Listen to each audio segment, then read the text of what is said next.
Hey everyone, welcome back to Taboo Shit, where we talk about good shit, dumb shit, real shit, and your shit. Topic for the day is episode 14, part 2, numbers 8 through 15 of the 15 cognitive distortions. You can find part 1, episode 13, in the description below. Don't forget that this podcast is incorporated with Creative Uniques, my nonprofit to be the good I want to see in the world and inspire the uninspired to inspire others. Don't forget to like, share, and subscribe, or click off. Real quick, my musicians or anybody that is musically inspired, I am looking for a short clip that I play that's just audio for each episode, as well as some music to jam to in the background while I talk. I'm used to jamming, but I got only this non-copyright music. And if you're wanting to get your music promoted, I will surely love to listen to anything you would like to send in MP3 form. So if you're interested, check me on Instagram or any of the other platforms listed below. And without further ado, numbers 8 through 15 of the 15 cognitive distortions. And yes, I have already recorded this once and realized I wasn't even being recorded. So let's do this again. I guess that wasn't good enough. Number 8, Fallacy of Fairness. In the Fallacy of Fairness, a person feels resentful because they think that they know what is fair, but other people won't agree with them, as our parents tell us when we are growing up and something doesn't go our way. Life isn't always fair. People who go through life applying a measuring ruler against every situation, judging its fairness, will often feel resentful, angry, and even helplessness because of it.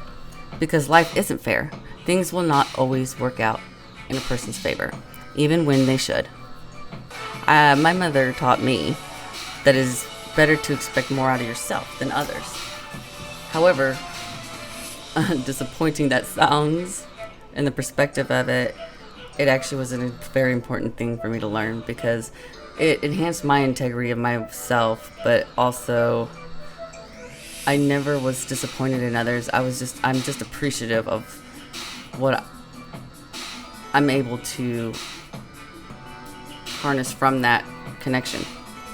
And who are we to say what is fair and what is not fair when we don't even have a full perspective of the entire situation in any environment, as we all come from different experiences and see different perspectives in every environment despite the situation. Number 9, blaming. When a person engages in blaming, they hold other people responsible for how they feel and their emotional pain. They may also take the opposite track and instead blame themselves for every problem, even though clearly those outside their control. For example, stop making me feel bad about myself. Nobody can make us feel any particular way. Only we have control over our own emotions and emotional reaction.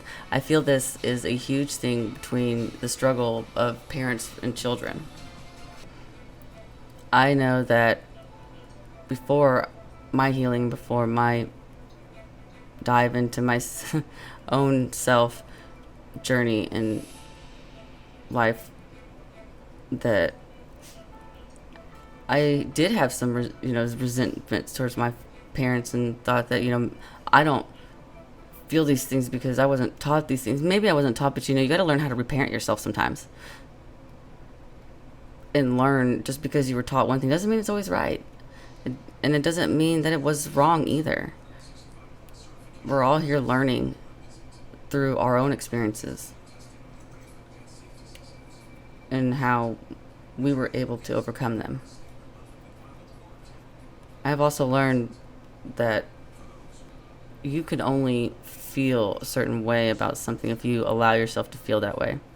If you don't like feeling that way and there's a certain thing that you understand that makes you feel that way, you're responsible for getting yourself out of that situation or changing the environment. On a mass scale, you can put this in perspective of a panic attack. You start having a panic attack in a car. You get out of the car, change your environment, the wind blows in your face, you start calming down.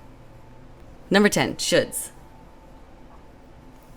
Should statements, I should pick up after myself more, appear as a list of ironclad rules about how every person should behave. People who break the rules make a person following these should statements angry. They also feel guilty when they violate their own rules. A person may often believe they are trying to motivate themselves with shoulds and shouldn'ts, as if they have to be punished before they can do anything. For example, I really should exercise. I shouldn't be so lazy. Musts and oughts are also offenders. The emotional consequence is guilt. When a person directs should statements towards others, they often feel anger, frustration, and resentment. These words that musts, shoulds, oughts are offenders and cause emotional consequence as guilt, such as guilt. I run a business, nonprofit, and I work during the day, and I can tell you I still say I should do this, I should do that, but in reality, I do a lot.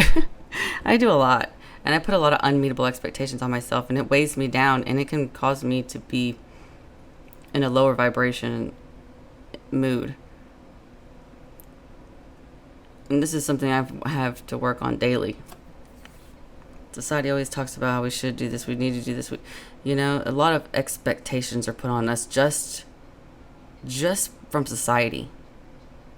Number 11, emotional reasoning.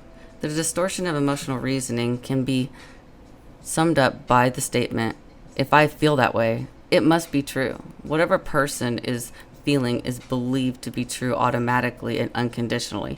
If a person feels stupid and boring, then they must be stupid and boring. I think this is a core of judgment as well in our society. So like words like square. What does it mean to be square? Like, okay, so square is a judgment word, right? So why is it that other people have different perspectives on what is fun and what is not, that they have to be labeled as square or not square? I mean, you know what I'm saying? Like, it's just all these words we have in our society that are so judgmental, and we subconsciously put ourselves in these boxes by our own behaviors in which we compare to society and what they say is and what isn't. Emotions are extremely strong in people and can overrule our rational thoughts and reasoning. Emotional reasoning is when a person's emotions takes over our thinking entirely, blotting out all rationality and logic. The person who engages in emotional reasoning assumes that their unhealthy emotions reflect the way things really are. I feel it, therefore it must be true. Well, I feel like this person's being rude, so I just know that they're just going to be like that forever. Or I'm feeling like this person is treating me this way, but I'm not going to even ask and see if that's what they're doing with their intentions. I'm just going to just disappear. I don't know. Like, it's not about how you feel. It's a balance about how you find joy in life and your boundaries in life. Finding a balance of structure and freedom. Number 12, fallacy of change. In the fallacy of change, a person expects that other people will change to suit them if they just pressure or cajole them enough. A person needs to change people because their hopes for success and happiness seem to depend entirely on them. This distortion is often found in thinking about relationships. For example, a girlfriend who tries to get her boyfriend to improve his appearance and manners in the belief that this boyfriend is perfect in every other way and will make them happy if they only change these few minor things. Now, this is all over relationships. We all know this is very common. It's about them saying, hey, I want to do this and this, make these changes in my life, and you support them in their efforts in changing themselves if they want to. It's all about support. It's not about change. If they don't want to change that, you accept that because you love them. But it's all about communication. Number 13, global labeling. And global labeling, also referred to as mislabeling, a person generalizes one or two qualities into a negative global judgment about themselves or another person. This is an extreme form of overgeneralizing. Instead of describing an error in context of a specific situation, a person will attach an unhealthy universal label to themselves or others. Now, where is this happening? I don't know. Maybe the media and all the different judgments people are making by being Republican or by being Democrat or supporting one thing or another. Since when can we not have open conversation and just listen and be okay with it, because we all have our own perspectives? For example, they may say, I'm a loser, in a situation where they failed at a specific task. When someone else's behavior rubs a person the wrong way without bothering to understand any context around why, they may attach an unhealthy label to them, such as, he's a real jerk. Or, I know I have ASD and I can correct somebody in what they're saying, and I'm not trying to offend them in any way or sound condescending, but I was just, if someone's saying something wrong, or if I'm saying something wrong, I want someone to correct me. I don't want to go around saying stuff that's wrong. That's crazy. Because then I look really stupid, right? But if you don't bother to find out any understanding as to what the context is around, then you might automatically think, oh, well, she just treats me like crap, or she doesn't even have any respect for me. And that's not true. Mislabeling involves describing an event with language that is highly colored and emotionally loaded. For example, instead of saying someone drops her child off at daycare every day, a person who is mislabeling might say that she abandons her child to strangers. Number 14, always being right. When a person engages in this distortion, they are continually putting other people on trial to prove that their own opinions and actions are the absolute correct ones. To a person engaging in always being right, being wrong is unthinkable. They will go to any lengths to demonstrate their rightness. For example, I don't care how badly arguing with me makes you feel. I'm going to win this argument no matter what, because I'm right. Being right often is more important than the feelings of others around a person who engages in this cognitive distortion, even loved ones. On this, I have struggled with this particular distortion because I have ASD, and it's not about being right, but it's about being accurate and efficient. And so I do call out things and say things as correcting, but it's always because either if I'm wrong, I don't want to go around saying the wrong thing, and I want somebody to correct me. And a lot of people, I feel like I'm being condescending when I'm not.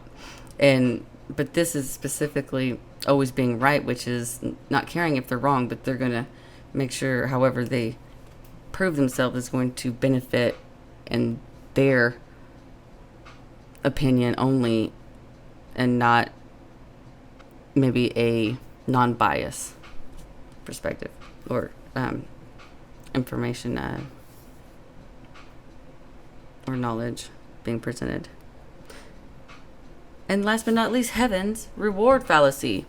And the final cognitive distortion is the false belief that a person's sacrifice and self-denial will eventually pay off, as if some global force is keeping score. This is a riff on the fallacy of fairness, because in a fair world, the people who work the hardest will get the largest reward. A person who sacrifices and works hard but doesn't experience the expected payoff will usually feel bitter when the reward doesn't come. I believe what is fair is to live your life, and that's what brings fairness to an individual of being here. Do the best you can to find the joy and peace within you. That's fair. Don't base your perspective of receiving be worth more than what you're giving what you're giving is worth more than what you'll ever receive. That's been my experience. I hope you have a great afternoon. And stay tuned, because next week we're going to jump into the ACOA 14 Traits laundry list. I'll explain more next time. Your BK's out. Taboo Baboon is out. Check you later. Bye.